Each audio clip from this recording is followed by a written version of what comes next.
Hello friends, आज के इस वीडियो हम कंपेयर करेंगे efficiency of Otto cycle, diesel cycle और डुअल साइकिल।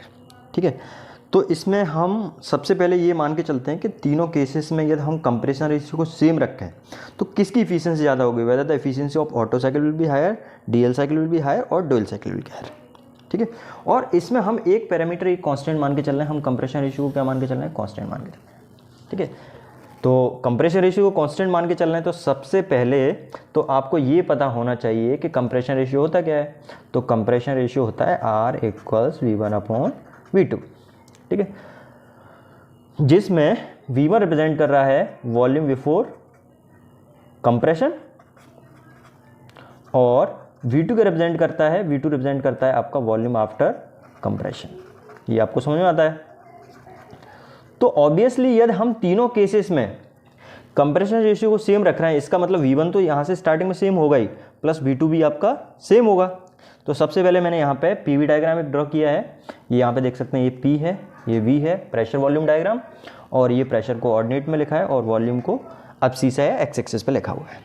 ठीक है, ये चीज़ें आपको मालूम है कि हम यहाँ से 1 से स्टार्ट करते हैं, इस तरह से यहाँ पे कंप्रेशन होता है 1 से 2, 2 से 3 में आपका हीट का एडिशन होता है और 3 से 4 में आइसेंट्रोपिक एक्सपांशन होता है और 4 to 1 में हीट का रिजेक्शन होता है ना। ये चीज़ मालूम है आपको। अब चूंकि आपको 1 और 2 कांस्टेंट रखना है, अब इसी में हम ड्रॉ करते हैं डीजल साइकिल। तो यदि हम डीजल साइकिल ड्रॉ करेंगे तो ये पॉइंट कांस्टेंट रहेगा। तो यहाँ पे क्या कांस्टेंट प्रेशर प्रोसेस होगी, क्योंकि डीजल साइकिल में जो हीट का एडिशन होता है वो कांस्टेंट प्रेशर पे होता है। तो मैं इसको दूसरे कलर से दिखाने की कोशिश करता हूँ। तो यहाँ पे ये आपका डीजल साइकिल हो गया। ठीक है, यहाँ पे ये क्या हो गया? डीजल साइकिल हो गया। तो मैं इसको नाम दे देता हूँ 2 3 हो चुका है, यहाँ पे 5 नाम दे देता हूँ। ठीक है, तो 1 2 5 4 1 ये बेसिकली क्या रिप्रेजेंट कर रहा है? ये रिप्रेजेंट कर रहा है कांस्टेंट ये डीजल साइकिल। ठीक है, डीजल साइकिल को रिप्रेजेंट कर रहा है। और इसमें 2 to 5 जो प्रोसेस हो रही है कौन सी प्रोसेस है? ये हीट एडिशन का प्रोसेस है। और ये हीट एडिशन किस पे हो रहा है? कांस्टेंट प्रेशर हो रहा है ना। ये बिल्कुल आपका हॉरिजॉन्टल लाइन है ना। इसमें थोड़ा सा देखने में हो सकता है आपको अलग लगे, लेकिन ये कैसा है? Horizontal line. ठीक है, तो हमने डीजल साइकिल ड्रॉ कर दिया। अब हम ड्रॉ करेंगे इसमें डुअल साइकिल। तो डुअल साइकिल के केस में क्या होता है? सबसे पहले हीट का एडिशन कांस्टेंट वॉल्यूम पे होता है, उसके बाद हीट का एडिशन किस पे होता है? कांस्टेंट प्रेशर पे होता है। तो मैं डुअल साइकिल को भी यहाँ पे दिखाने की कोशिश करता हूँ। Let me choose some other colour. तो हम ये मान लेते हैं कि यहाँ से यहाँ तक हीट का एडिशन हुआ कांस्टेंट वॉल्यूम पे और इसके बाद हीट का एडिशन हुआ कांस्टेंट प्रेशर पे। ठीक है, इनको पॉइंट्स को भी कुछ नाम देते हैं। इन पॉइंट को मैं नाम दे रहा हूँ, ये है आपका 5 हो गया, ये हो गया 6 और यहाँ पे इसको नाम दे देते हैं 7। तो आपका ये जो प्रोसेस है यहाँ से 1 2 6 7 4 1 ये क्या रिप्रेजेंट कर रहा है? डुअल साइकिल को। मैं एक बार दोबारा से रिपीट कर देता हूँ। 1 2 3 4 1 ये ऑटो साइकिल को रिप्रेजेंट कर रहा है। 1 2 5 4 1 डीजल साइकिल को रिप्रेजेंट कर रहा है ना। क्यों रिप्रेजेंट कर रहा है? क्योंकि यहाँ पे हीट का एडिशन कांस्टेंट प्रेशर हो रहा है ना। बाकी तीनों प्रोसेस के केस में, तीनों साइकिल के केस में, चाहे आपका ऑटो साइकिल हो, डीजल साइकिल हो, डुअल साइकिल हो, हीट का रिएक्शन तो हमेशा किस पे होता है? कांस्टेंट वॉल्यूम पे होता है। ठीक है, ये चीज़ आपको समझ में आती है। सिर्फ हीट के एडिशन में फ़र्क है, बाकी आइसेंट्रोपिक कंप्रेशन उसमें भी होता है तीनों में और आइसेंट्रोपिक एक्सपांशन भी होता है। तो यहाँ पे आप देख सकते हैं। ठीक है, तो ये आपने पीवी डायग्राम पे दिखा दिया। अब पीवी डायग्राम का जो एरिया होता है वो क्या रिप्रेजेंट करता है? बेसिकली वो एरिया रिप्रेजेंट करता है वर्क। ठीक है, और इफिशिएंसी क्या होता है? इफिशिएंसी को यदि हम डिफाइन करें तो इफिशिएंसी होता है work output upon heat added. ठीक है, तो यहां से भी यदि आप देखोगे तो सबसे ज्यादा वर्क किस में मिल रहा है? सबसे ज्यादा वर्क मिल रहा है आपको, सबसे ज्यादा एरिया कौन सी प्रोसेस का वर्क साइकिल कवर कर रही है? Auto cycle. ऑटो साइकिल मिल रहा है। ठीक, उसके बाद किस में मिल रहा है? डुअल। देखो ऑटो साइकिल में कितना है? ये वाला पूरा एरिया। डुअल साइकिल में कौन सा है? ये वाला इतना एरिया। डीजल साइकिल में ये। तो सबसे कम वर्क आपको मिल रहा है डीजल साइकिल में। इसलिए अभी थोड़ा सा हम इसको टीएस डायग्राम पे शो करेंगे। तो सबसे ज़्यादा जो इफिशिएंसी होती है वो होती है आपकी किसकी? ऑटो साइकिल की, based on same compression ratio. यदि हम कंप्रेशन रेशियो को सेम रखें और उसके बाद डुअल साइकिल और उसके बाद डीजल साइकिल। ठीक है, लेकिन इसको हम यहाँ से ना निकाल के अभी हम टीएस डायग्राम पे भी इसको शो करते हैं। तो ये है हमारा टीएस डायग्राम। टी मतलब टेम्परेचर और एस का मतलब एंट्रोपी। ठीक है, तो मैं क्या करता हूँ, सबसे पहले ऑटो साइकिल के लिए हम टीएस डायग्राम ड्रॉ करते हैं। ठीक है, तो इसमें ऑटो साइकिल के लिए हम ड्रॉ करेंगे तो सीधा सा है यहाँ 1 से 2 ये प्रोसेस हो रहा है आइसेंट्रोपिक कंप्रेशन, मैं शो कर दे रहा हूँ, ठीक है। 2 से 3 हीट का एडिशन हो रहा है, ये 2 से 3 कर दिया, और 3 से 4 में हीट का रिजेक्शन हो रहा है, तो मैंने यहाँ पे 3 से 4 कर दिया। 3 से 4 में क्या हो रहा है, आइसेंट्रोपिक एक्सपांशन हो रहा है, और ये 4 to 1।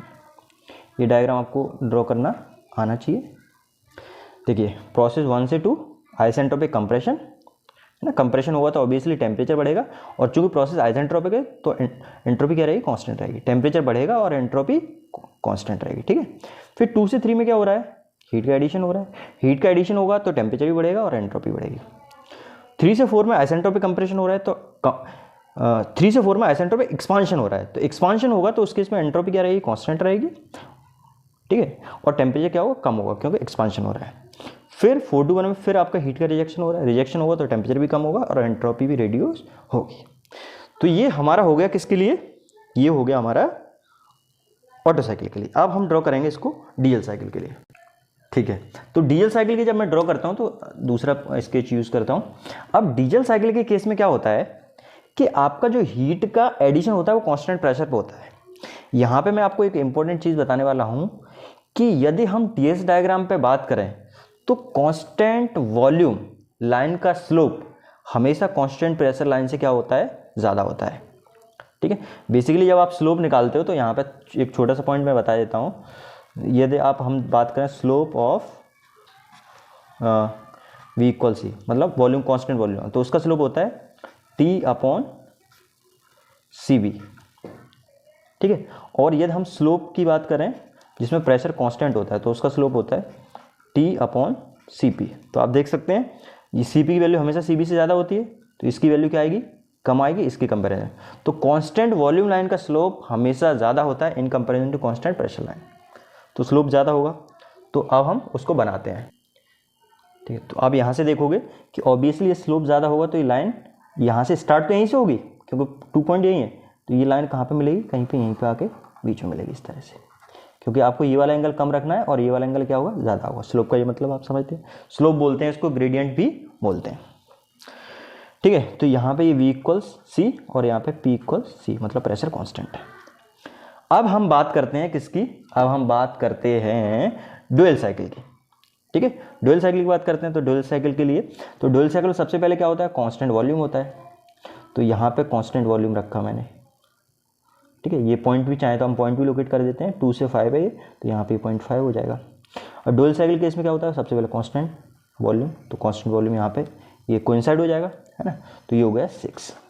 फिर उसके बाद ड्यूल साइकिल में क्या होता है, कांस्टेंट प्रेशर, तो कांस्टेंट प्रेशर होगा तो ये लाइन थोड़ा नीचे आ जाएगी क्योंकि ये कांस्टेंट वॉल्यूम है, ये कांस्टेंट प्रेशर, इसका स्लोप कम होगा, तो ये होगा P इक्वल्स C, ठीक है। तो ये समझ में आ गया। अब आप देखो कि इसमें हीट का एडिशन समान है, हीट का एडिशन समान नहीं है, सॉरी। तो यहाँ पे देखोगे आप हीट का जो रिजेक्शन है वो सब में समान है, हीट का रिजेक्शन यहाँ से यहाँ हो रहा है सब में, ठीक है। लेकिन यदि हम हीट एडिशन की बात करें तो हीट का एडिशन सबसे ज़्यादा किस में हो रहा है, सबसे ज़्यादा हो रहा है 1 2 3 4, मतलब ऑटो साइकिल में सबसे ज़्यादा हीट का एडिशन हो रहा है। उसके बाद हीट का एडिशन किस में हो रहा है, ड्यूल साइकिल में। उसके बाद हीट का एडिशन किस में हो रहा है, डीएल साइकिल में। तो for the same compression ratio obviously देखिए आपको एक चीज़ समझ में आ गई कि हीट का भाई इफिशियंसी को, एक तो हमने ये फॉर्मूला लिखा है, इफिशियंसी का एक फॉर्मूला ये भी होता है 1 - Q2/Q1। तो Q1 सबका समान है, सॉरी हाँ Q2 सबका समान है ना, Q2 क्या है, सबके लिए सेम है, Q2 सबके लिए सेम है।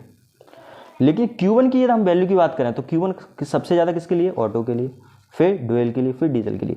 तो आपका ऑटो साइकिल की इफिशियंसी सबसे ज़्यादा हो गई for the same compression ratio. ये चीज़ आपको हमेशा ध्यान रखना है, ये हम किसके लिए बात कर रहे हैं, for the same compression ratio के केस में बात करें। तो यहाँ पे मैं एक ये इन्फरेंस ड्राइव कर सकता हूँ, for the same compression ratio Etah auto cycle की इफिशियंसी ज़्यादा होगी सबसे, उसके बाद इफिशियंसी ज़्यादा होती है आपकी ड्यूल की, और उसके बाद इफिशियंसी ज़्यादा होती है आपकी किसकी, डीजल की। आई होप ये आपको समझ में आ गया हो। कोई क्वेश्चन हो तो आप कमेंट बॉक्स में मुझसे पूछ सकते हैं। So this is it, thank you.